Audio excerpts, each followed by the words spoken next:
Tokyo Dome, 1992. Michael Jackson is performing Black or White for 55,000 screaming fans. Suddenly, the music stops. Dead silence. The king of pop drops his microphone and jumps into the crowd. But this incredible moment actually began hours earlier, in a teenage girl's bedroom across the city. 6 hours before the show, in a small apartment in Shibuya, 17-year-old Yuki Tanaka was preparing for what she believed would change everything. Her bedroom walls were covered with Michael Jackson posters, magazine clippings, and handwritten lyrics in both Japanese and English. She had been learning English specifically to understand his songs better, staying up late with a dictionary, translating every word with obsessive dedication. Yuki wasn't just any fan. 3 months and 12 days earlier, her 14-year-old brother Hiroshi had been killed in a car accident on his way home from school. The drunk driver had walked away without a scratch while Hiroshi died instantly. Since that devastating October morning, Yuki's family had been drowning in grief so deep that some days, breathing felt impossible. Her parents had become strangers living under the same roof. Dinners were eaten in crushing silence. But Michael Jackson's music had become Yuki's lifeline. When Man in the Mirror played, she could imagine Hiroshi singing along beside her. The tickets to tonight's show had cost her 2 years of savings from her part-time job, but she knew Hiroshi would have wanted her to go. But this night, Hiroshi's absence would feel different. Because soon, Michael Jackson's eyes would find hers, and everything would change. 3 hours before showtime, backstage at Tokyo Dome, Michael Jackson was going through his meticulous pre-show ritual. The Dangerous World Tour was at its absolute peak, breaking attendance records across Japan. Tonight's show was not just sold out, it was the fastest-selling concert in Tokyo Dome's history. Michael's dressing room was a carefully orchestrated sanctuary. His iconic black fedora sat on a silk cushion, polished to perfection. The sequined jacket hung like armor waiting for battle. Dark circles under his eyes told the story of sleepless nights and relentless schedules, but his commitment never wavered. 5 minutes to places Mr. Jackson, his assistant, called through the door. Michael closed his eyes and whispered a prayer, as he did before every performance. Let me be a vessel tonight. Let me bring healing to whoever needs it most. He had no idea how prophetic those words would be. Meanwhile, in the arena, Yuki clutched her handmade poster with trembling hands. Written in glittery letters were the words, Michael-san, Hiroshi loves you too, with a photo of her and her brother from happier times. Around her, the energy was electric.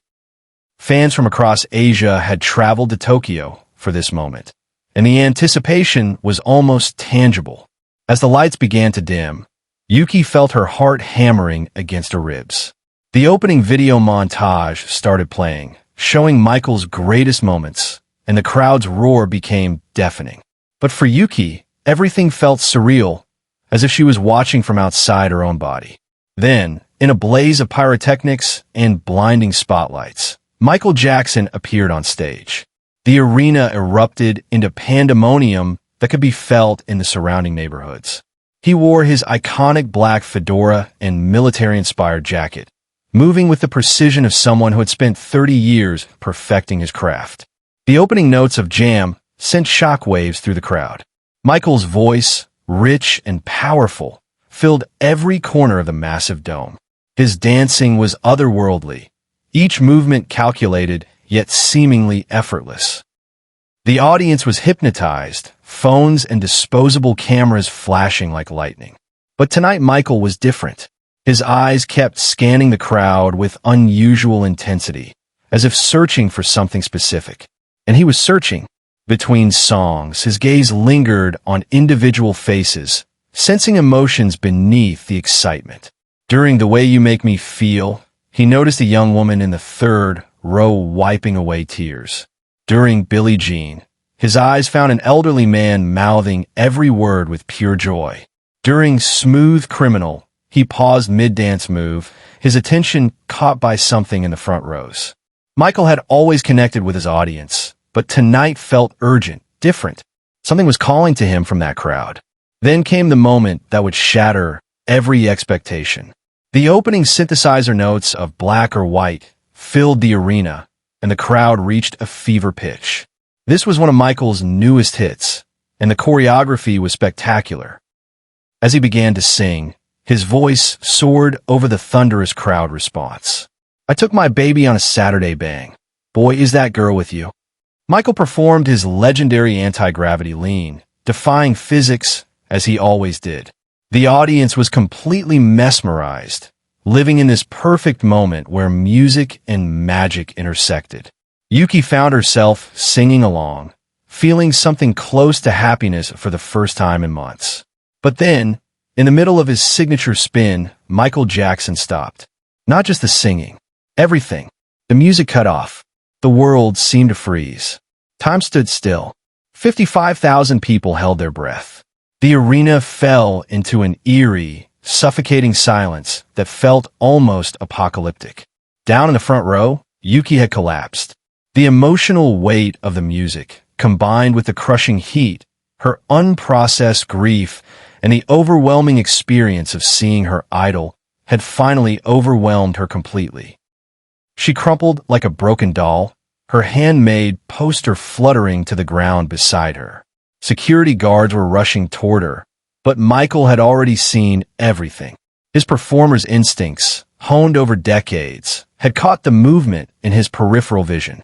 What Michael Jackson did next defied every rule in the entertainment industry. The world stopped. Cameras panicked.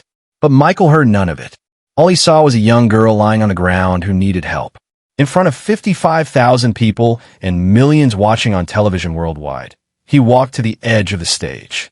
He handed his microphone to a backup dancer without explanation and, without a moment's hesitation, jumped down into the crowd. The backstage crew erupted into chaos. Tour managers were screaming into their headsets, trying to understand what was happening. This wasn't in any script or rehearsal plan. Multi-million-dollar equipment was running, television cameras were broadcasting live, and the biggest star in the world had just abandoned his performance. Get it back on stage, someone shouted. What's the protocol for this? Another voice demanded. But Michael didn't care about protocols, contracts, or consequences. He had seen someone in need, and nothing else mattered in the universe.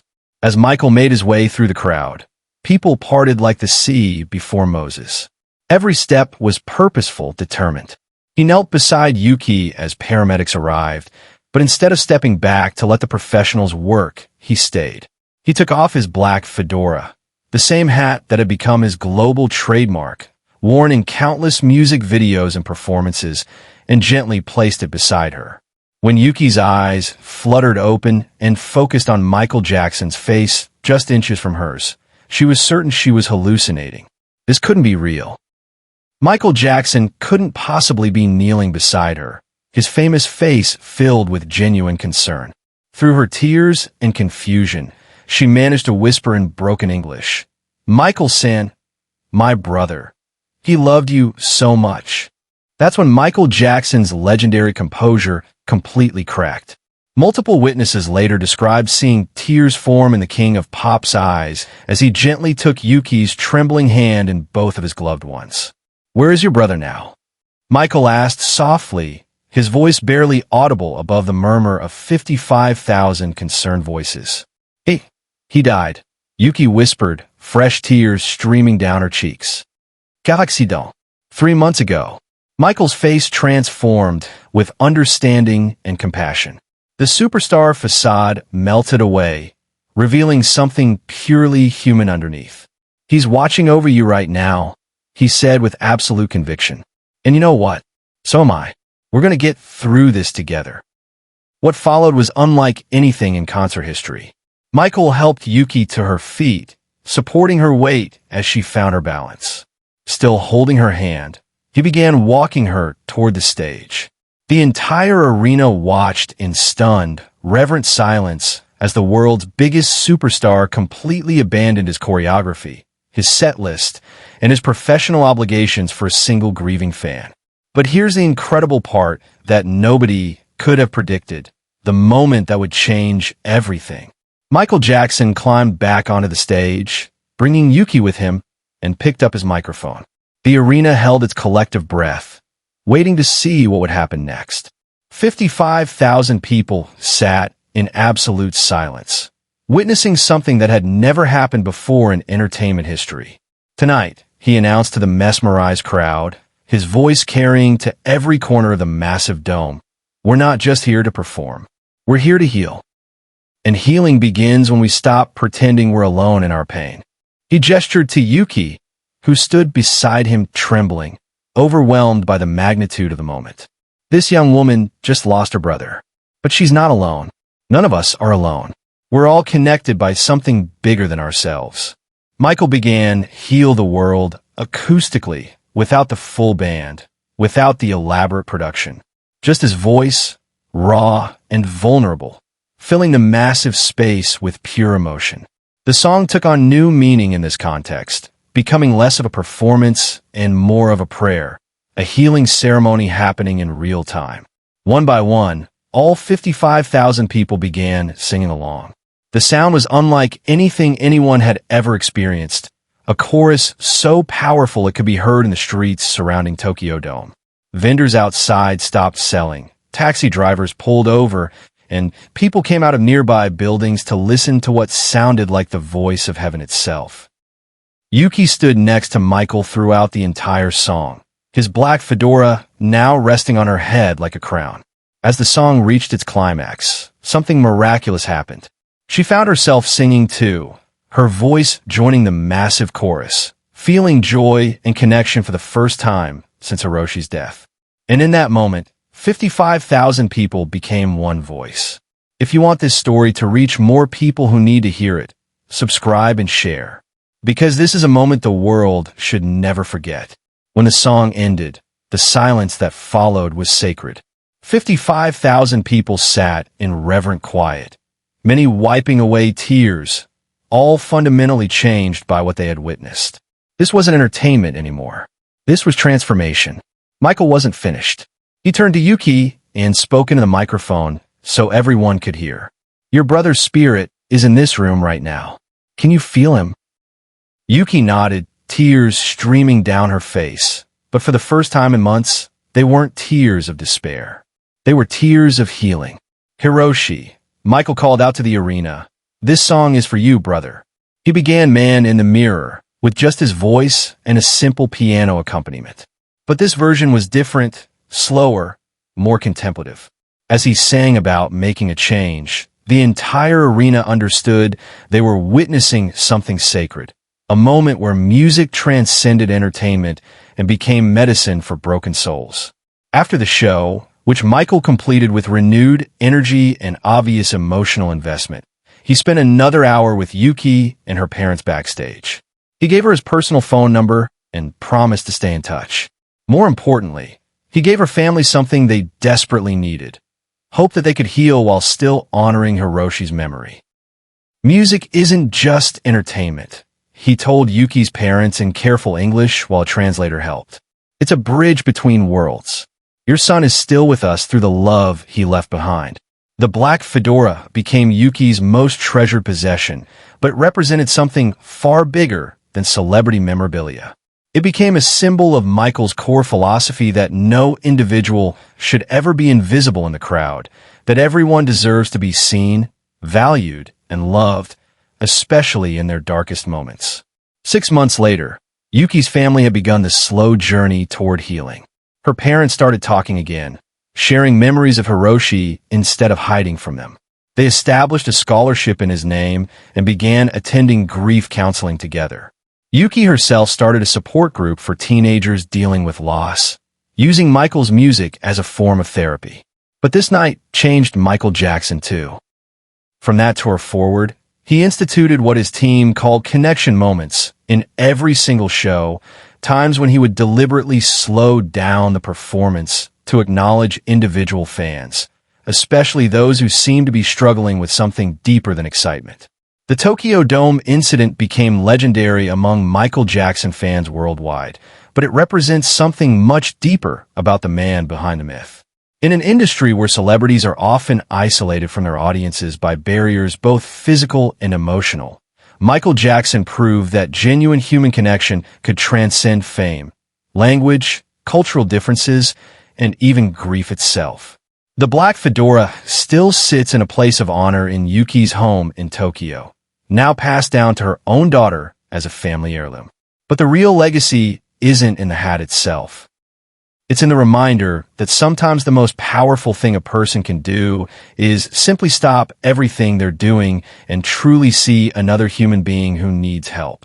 That night at Tokyo Dome, Michael Jackson didn't just perform for 55,000 people. He showed them what it means to heal the world, one person at a time, one moment of genuine connection at a time. Michael didn't give a concert that night. He healed a young girl's heart, and in doing so, reminded all of us of something profound. Real legends don't just sing songs. They change lives one soul at a time.